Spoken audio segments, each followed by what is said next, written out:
The day my boss looked me in the eyes and lied about me was the exact second my life started collapsing. At first I told myself there had to be a logical explanation and that I was misunderstanding something. Then I watched him hand my career to someone else while smiling calmly. And in that moment, I knew nothing at that company was ever real. Asterisk. I work in an office where silence feels heavy and smiles feel forced. Every morning the same gray carpet, the same flickering lights, and the same fake small talk. I believed if you kept your head down and did your job, you would be safe. That belief was the first thing my boss took from me. My boss Greg was the kind of man people trusted instantly. He spoke slowly, listened carefully, and always said the right thing. He called everyone a team and talked about family values. That image made what happened hurt even more. I had been there for years. I missed vacations, worked weekends, and fixed problems nobody else wanted. I covered for Greg when he missed deadlines and took blame when projects failed.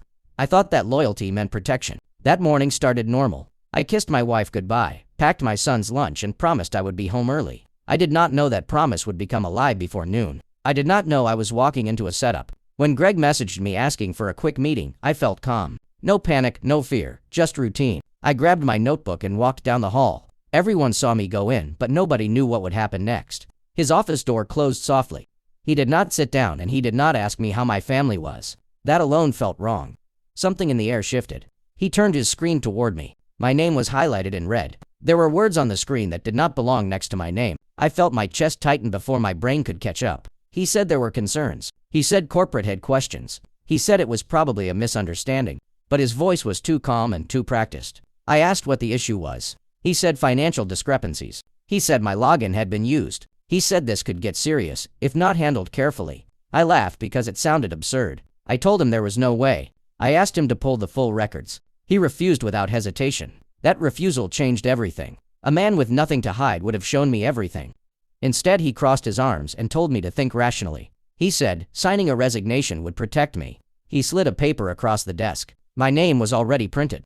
The date was today. It felt like he had planned this long before I walked in. I asked him why. He said sometimes people get caught in the middle. He said the company needed closure. He said this was the cleanest way. My hands started shaking. I thought about my mortgage. I thought about my son. I thought about how fast a reputation can die. I asked for time. He gave me 30 minutes. He told me to be smart.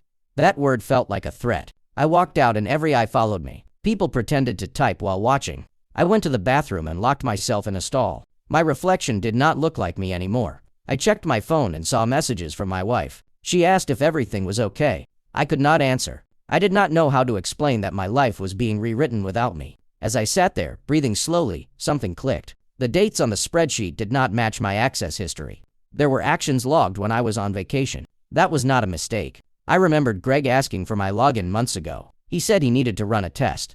I hesitated but gave it to him because I trusted him. That memory now felt like a knife. I went back to my desk and started searching quietly. Emails, attachments, approval chains. There were things sent from my account that I never touched. Someone had used my name like a mask. Before I could go further, human resources appeared. They smiled like this was routine. They asked me to bring my things. They did not ask for my side. In the conference room, they repeated the same script. They said this was confidential. They said the company was being generous. They said cooperation would be remembered. I asked who would take over my projects. There was a pause. Then they said Greg would handle them temporarily. That was when I finally understood. This was not about money. This was about power. Greg needed a fall guy, and I was convenient. I was trusted and invisible. I refused to sign. I said I wanted everything in writing. For the first time, Greg dropped his smile. His eyes were cold. He looked annoyed. Not angry, just calculating. Like I had broken a script. They let me leave but cut my access immediately. My badge no longer worked. My email was gone. Years of work vanished in seconds. I sat in my car and stared at the building. That place had taken my time, my energy, and my trust. Now it wanted my silence. I felt fear, but something else was growing. Anger. Sharp, focused, and heavy. I realized if I walked away quietly, he would do this again. And someone else would lose everything like I almost did. I wiped my face and started the engine. I did not know how, but I knew one thing. I was not going to be his scapegoat. And Greg had just made the biggest mistake of his life. The night after I was pushed out, I did not sleep even for a second. My body was exhausted, but my mind refused to shut down. Every time I closed my eyes, I saw Greg smiling like nothing had happened. My wife knew something was wrong the moment I walked in. I told her I lost my job, but not the details. She hugged me tighter than usual, like she could feel the storm coming. I promised her I would fix everything even though I had no plan. That night, I sat at the kitchen table with my laptop open. I logged into old personal backups I had kept out of habit. Years of emails, notes, and offline copies were still there. I never imagined they would save me one day. At first, I was just looking for clarity. I wanted to understand how deep Greg had gone. What I found instead was a pattern that made my skin crawl. This was not a one-time move, this was a system. Greg had been using employees like shields for years. He gained their trust, took their access, then slowly shifted risk onto them. Small changes first, then bigger ones. By the time anyone noticed, it was too late. I saw names I recognized. People who quit suddenly. People who were let go quietly. People who vanished without a goodbye. I remembered one guy from accounting who packed his desk in silence. Everyone whispered that he messed up. Nobody asked questions because nobody wanted to be next. Now I knew the truth. The company culture was built on fear. Greg thrived in that environment. He played calm while others panicked. And management loved him because problems never reached their level. Around 2 in the morning, I found something different. An email chain Greg forgot to delete. It mentioned numbers that did not match the official reports. And it was sent to someone outside the company. That name hit me hard. It was a vendor Greg personally approved. A vendor who suddenly got bigger contracts. Contracts that coincidentally covered missing funds. My hands started sweating. This was not just office politics. This was fraud. And Greg had been careful enough to never leave his own name on it. I leaned back and realized something terrifying. Greg had not framed me because I was weak. He chose me because I was reliable. Because no one would question my integrity. The next morning, I got an email from HR. It thanked me for my cooperation. It reminded me of confidentiality obligations. And it suggested I move forward professionally. That email made me furious. They wanted me silent. They wanted me ashamed. They wanted me gone. Instead, I did the one thing Greg never expected. I went back to the building. I did not use my badge. I walked in like a visitor. Security barely looked at me. That place never protected anyone. I ran into a coworker near the elevator. She looked nervous seeing me. She asked if I was okay. I told her the truth carefully. I said I was set up. I said Greg used my access. I did not accuse, I just shared. Her face told me everything. She was not surprised. She was scared. She whispered that Greg asked for her login too. She thought it was normal. That was when I knew. This was bigger than revenge. This was about stopping him. Because if I did not, someone else would be destroyed. I met another coworker for coffee that afternoon. Then another. Then another. Each story fit perfectly into the pattern. Greg created dependence. He made himself the gatekeeper. And when things went wrong, someone else paid. He always walked away clean. By the end of the week, I had statements. Not official yet, but honest. People were willing to talk quietly. They just needed someone to start.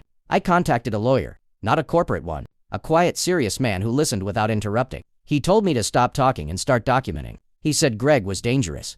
Not violent, but strategic. The worst kind. And he warned me that this would get ugly. Meanwhile, Greg did not stay quiet. He told people I left for personal reasons. He told others I made mistakes. He controlled the narrative like a pro. Then something happened that changed everything.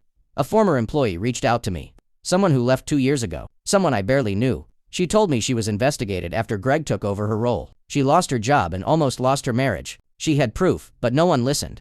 She sent me files. Real files. Bank transfers, logs, and vendor invoices. With Greg's signature on every approval. My heart started racing. This was not just internal anymore.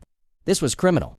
And Greg had bet everything that no one would ever connect the dots. That night I realized revenge was no longer personal. It was necessary. Because people like Greg do not stop on their own. They only stop when exposure becomes inevitable. But I was still one step behind. Greg knew systems. Greg knew how to clean trails. And Greg still had power. Then I received a text from an unknown number. It said I should let this go. It said I was making a mistake. It ended with my home address. That was when fear returned. Cold and heavy, not for me, but for my family. And I knew Greg had escalated. I stared at my phone for a long time. Then I deleted nothing. I took screenshots of everything. Because if Greg wanted a war, I was finally ready to give him one. And he had no idea how much evidence I had already collected. The first time I felt real fear was not when I lost my job. It was when I realized Greg was watching me. Not directly, but carefully, like a chess player waiting for a mistake. After that text with my home address, I stopped feeling angry. Anger is loud and careless. What replaced it was focus. The kind that makes you quiet and dangerous. I did not tell my wife everything. I told her enough to be honest, but not enough to terrify her. I said there were legal issues and that someone from work was being aggressive. She looked at me like she knew there was more. But she trusted me, and that made this heavier. I changed my routine. Different routes to work. Different times for groceries. I started noticing cars that parked too long. Every sound at night felt louder. Every notification made my chest tighten. Greg had turned my life into a surveillance zone. And I knew that meant he was nervous. Nervous people make mistakes. My lawyer told me to stay patient. He said guys like Greg always overplay their hand. They think control means silence. They forget about desperation. We started building a timeline, not just of what happened to me, but of everyone who crossed Greg and disappeared. The former employee who sent me files met me in person. She was shaking the entire time. She said she had been waiting years for someone to connect the dots. She said Greg destroyed her confidence, not just her career. She told me something that changed everything. Greg did not just steal money. He used it to blackmail people, vendors, employees, even managers. That was how he survived. Not by being smart, but by being untouchable. Everyone around him was dirty, whether they knew it or not. That explained why HR moved so fast. Why legal never asked questions. Why no one wanted to see evidence. The company was rotten. Greg was just the one holding the knife. I decided to test him. Not with accusations, but with silence. For a week, I did nothing. No emails, no calls, no meetings. I let him wonder what I had.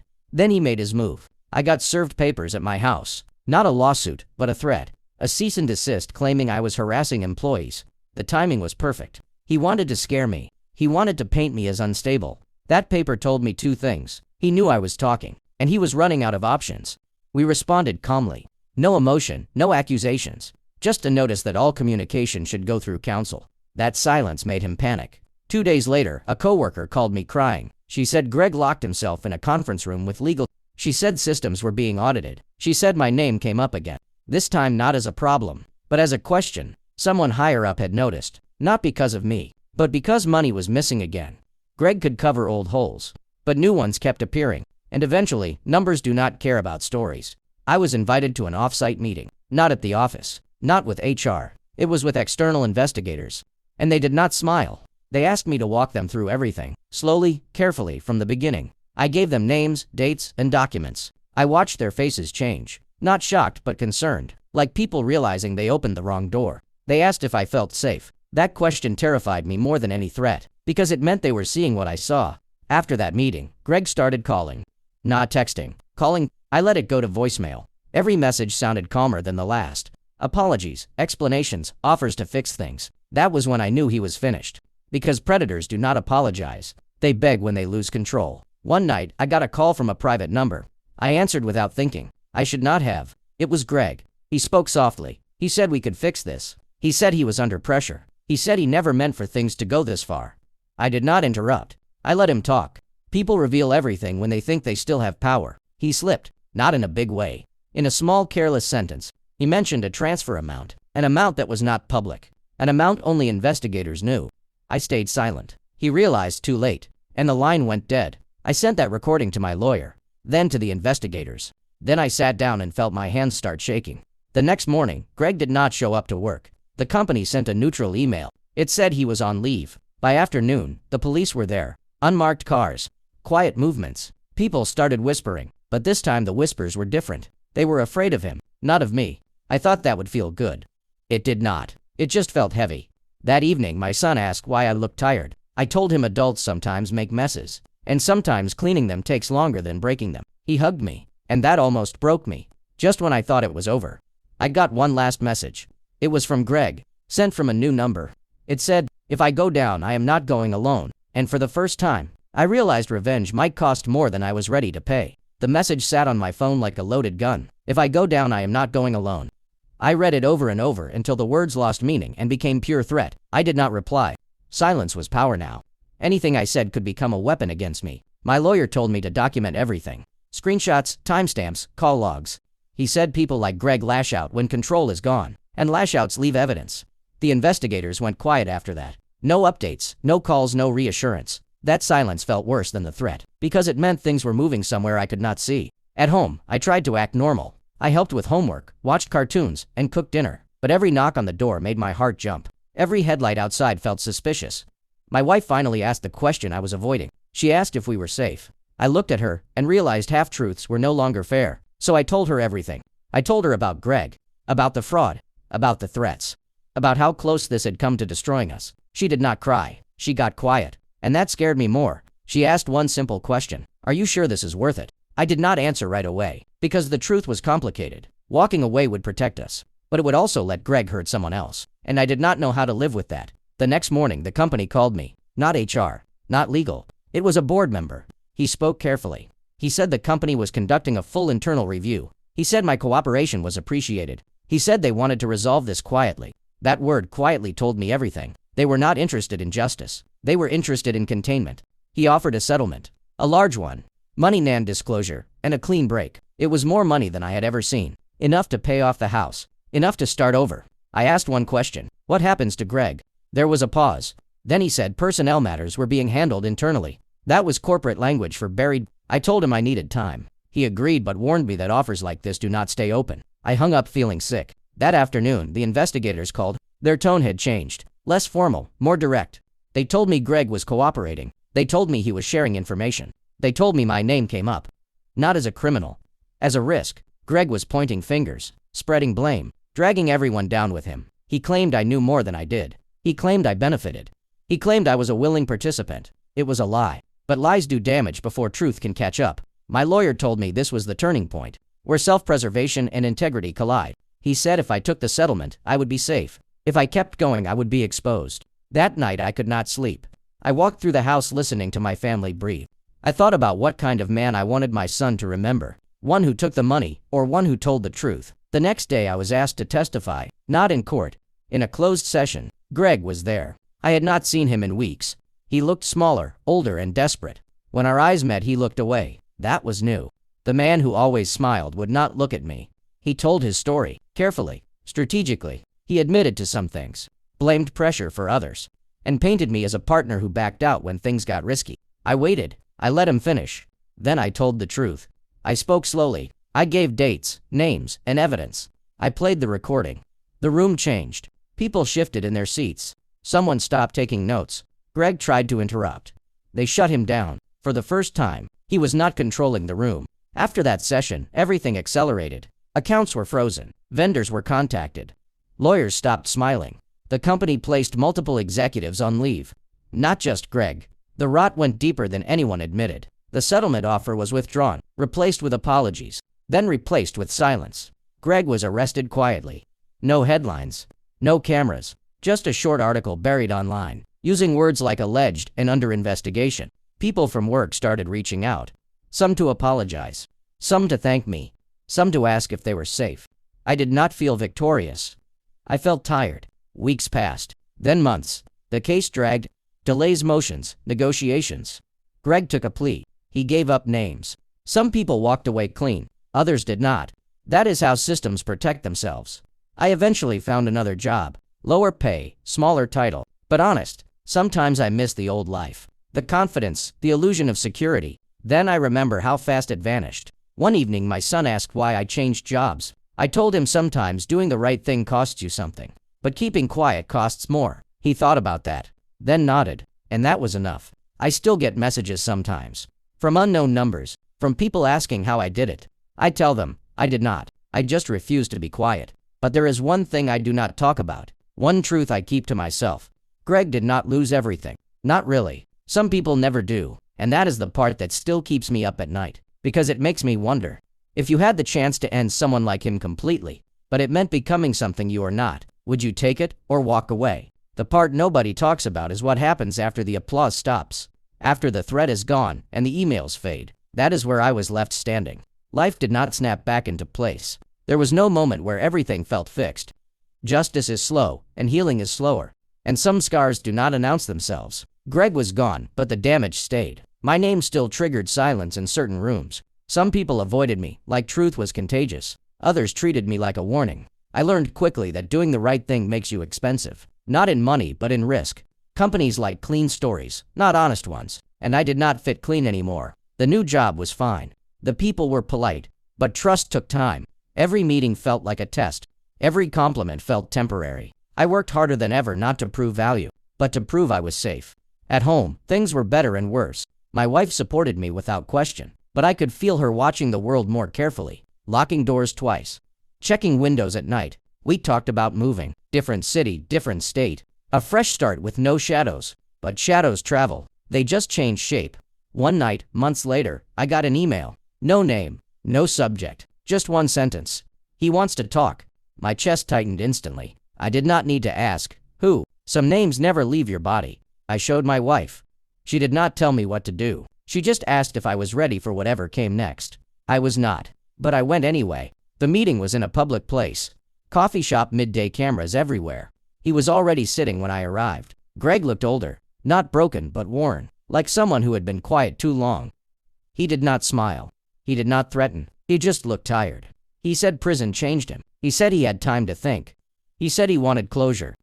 I did not answer. I let silence do the work. He told me he lost friends, lost status, lost control. Then he said something that made my blood run cold. He said he still had options. Not legal, not corporate, personal. He did not say threat. He did not need to. He said he could make life complicated. He said stories have many versions. He said people believe what fits their comfort. I asked him why he was here. He said because I was the only one who beat him, and he needed to know why. That question stayed with me. Even after I left. Why did I do it? Why did I keep going when it would have been easier to take the money? It was not courage. It was not justice. It was something simpler and heavier.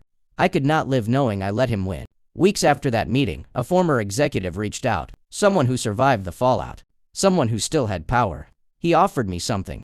Not money. Influence. He said there were ways to make sure Greg never hurt anyone again. Ways that did not involve courts or headlines. Ways that worked quietly.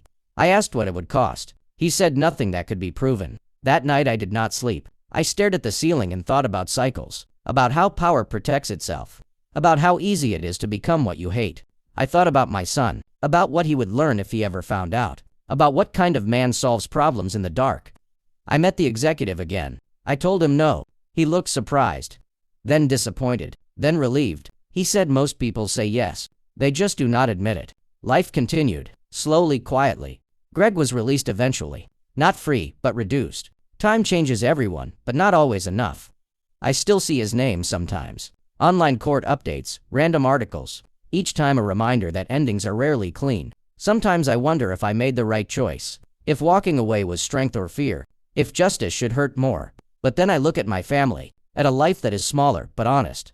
And I know I can sleep. Still, the question never fully leaves. If you had the chance to destroy someone who almost destroyed you, and no one would ever know, would you take it? Or would you walk away and let the world decide who you become?